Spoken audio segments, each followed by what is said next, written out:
Damn, they finally got it right.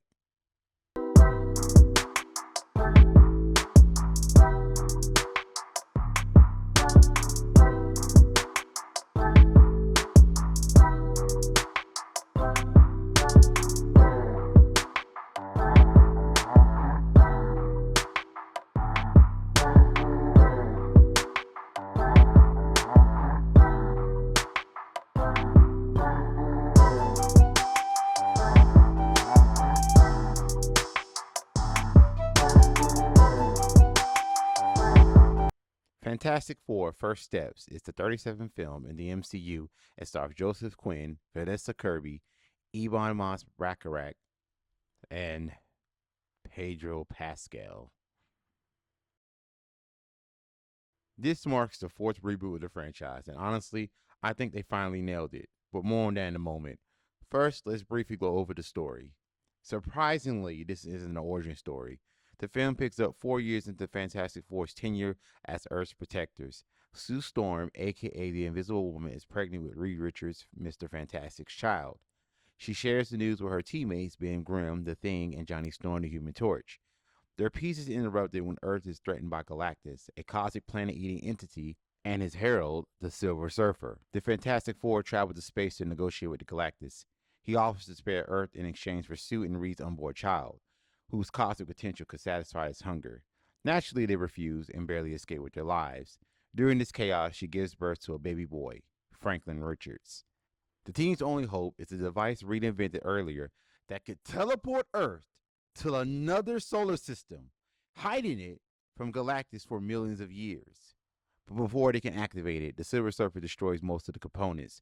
Surprisingly, Johnny managed to appeal to her conscience using transmissions from her home world, a planet Galactus spared, and recordings of others she helped him consume. With the main plan foiled, their backup is to use the technology on Galactus himself, sending him across the universe. To lure him in, they force to use baby Franklin as bait, a gut-wrenching decision they all struggle with.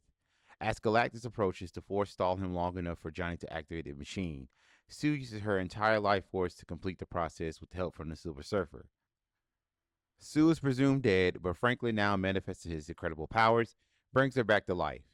The ending kind of mirrors Rise of the Silver Surfer, but with more emotional weight and payoff.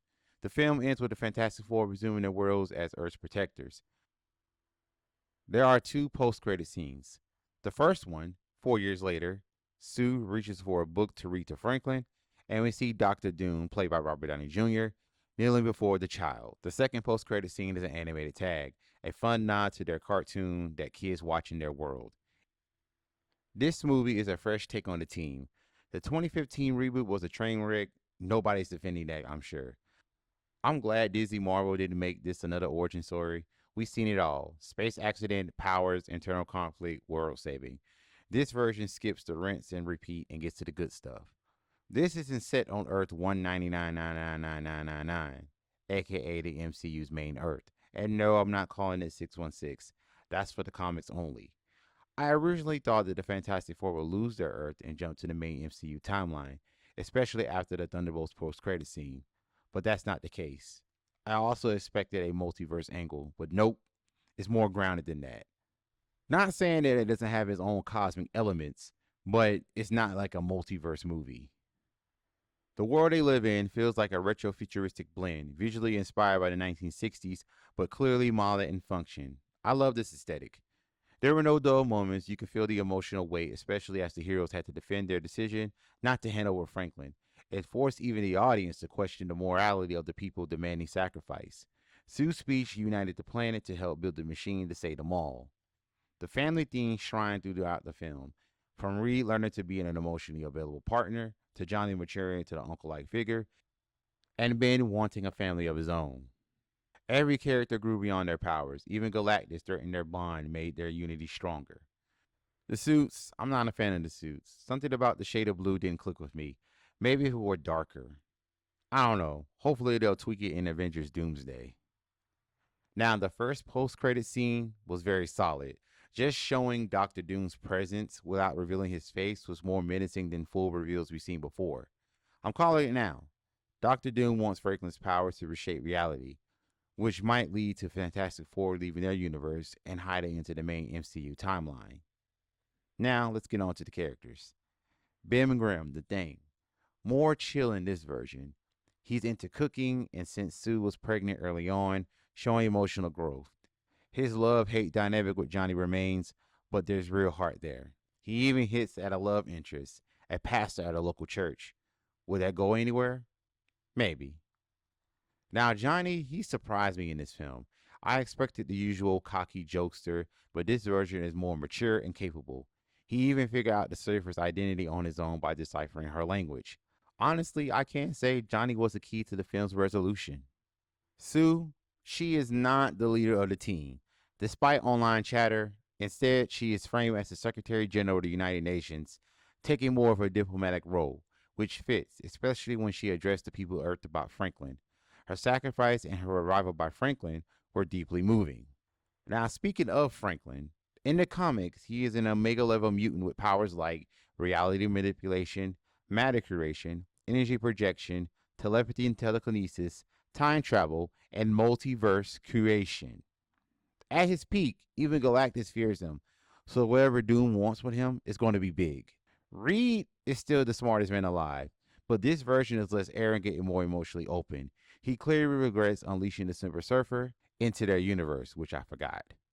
And this is more to Sue. His adventures drive the story, but his emotional growth is shown the most.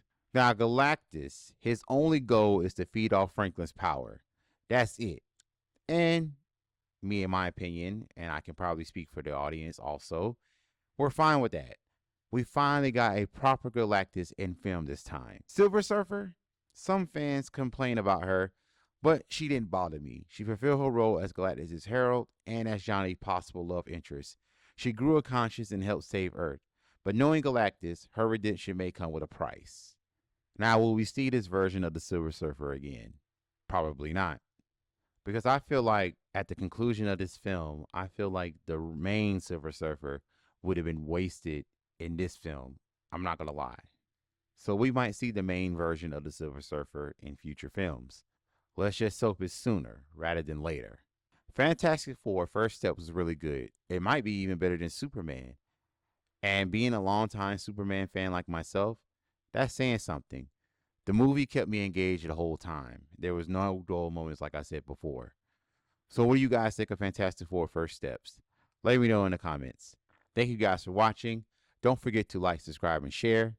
And I'll catch you all next time.